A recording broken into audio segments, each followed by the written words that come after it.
वालेकुम सलाम। छाला वाला कुकड़ाई रिली खणी आ मुझे हेठो विछा मेहमान आयो आ।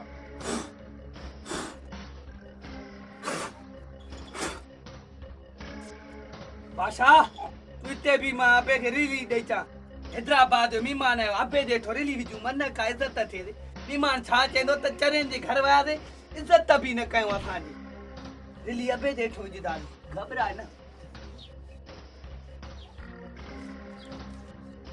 आ बापा मता न ते घर के पैर भी न धोतल दी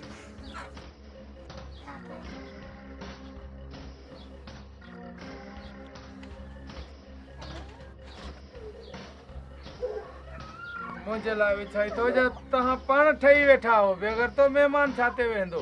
अबा जी मेहमान घर आयो आ उन के रिलियो न पर उन के बोतला पिया में बोतला वठी अच पुट पैसा जाम आहिनि। पैसा कढी दे जल्दी कर ये सारे मेहमान के बोतल पिया इन मेहमान जे मजो ही नहीं आयो घर असा वठ पुट बोतल वठी आ मेहमान के रखी आ असांखे।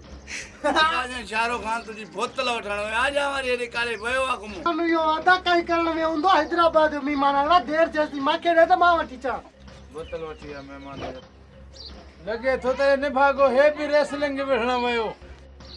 बाबा मां त चा तो पैसा मुखे दे 100 रुपयो न पर हिने जो दिसे तू कहोल किडी सडी फैमिली काया 1000 रुपयो पूरो इंदु 1000 रुपयो 1000 दे त बोतला वठी चा बटरे पाण पियूं बटरे इने जी बादाम बिना उहे त वठी चा। हाँ अदा रदा मांदे लगे थो त मेहमान उथी वियो छोकरन त बोतल आंदी कोन इन माल ताईं।